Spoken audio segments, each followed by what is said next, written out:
Sure. So we did a roundtable with some eminent scientists and medical researchers, and the data that's coming in on this is showing for healthy kids very little benefit in terms of what the vaccine is doing, and that's weighed against the fact that they're at very, very low risk.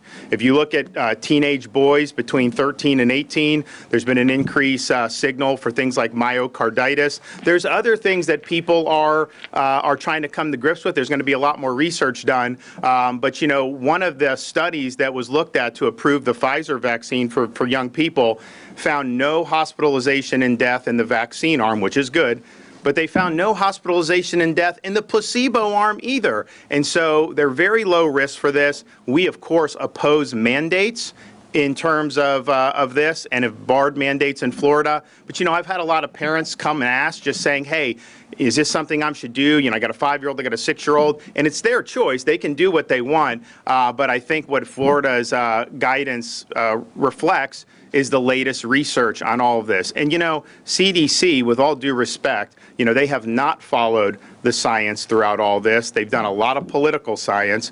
They are stopping, they've changed the guidance in like the last week or two with no change in underlying data. They just did it more for political purposes. And so we are not just going to follow the CDC in the state of Florida. I think a lot of people have lost confidence in the CDC, and I think that's a huge majority of Americans that have lost confidence. So it doesn't mean because they say it, we won't do it. We're going to do it on our own, but clearly the fact that they say to do it is not going to be enough. We're going to do our own stuff. And so I think the Surgeon General was really concerned just that this was something that was being pushed on people. And you have your right to make your own decision for your kids, and we're not going to interfere in that in any respects. But weighing the costs and benefit, virtually every one of those experts we had today said probably didn't make sense, and I think that's probably the right way to view it. What are you saying to the parents?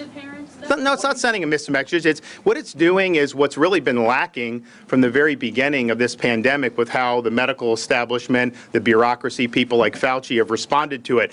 There needs to be nuance because you have to understand COVID is dramatically more risky for someone that's 85 than it is for someone that's 5. And so how you would approach vaccinations of seniors, which we really worked hard to get very early on and did well in Florida on that, versus how you would view all these things with kids, school closures, masking, all this stuff, you need to view it against the backdrop of what the risks are. So some of the researchers we had today were big proponents of elderly, high-risk people getting the COVID vaccination. But they said with kids, the calculation is different. So it's not saying to tell them to do this in like a broad way of saying this is never good for anybody. No, not at all. But when you have very low-risk people, there's not been clinical support that this is really moving the needle in a positive direction. And here's the thing I think parents are concerned about.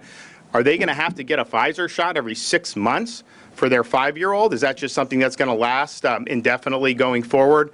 And we don't know what the implications necessarily of that would be. So it is looking at the data as it is, looking at where the risks are, and then weighing the benefit to somebody who's incredibly low risk. One of the guys we had today said, you know, they've not been able to really identify someone who is truly healthy with no comorbidities, who've been under 18, you know, who have had a COVID death. Now, other people may disagree, but bottom line is this is a very small number of people that we're dealing with, and so that's just weighing the cost benefit. Individuals can make their own decision, though, on this, but I think the data is in line with what the Surgeon General recommended.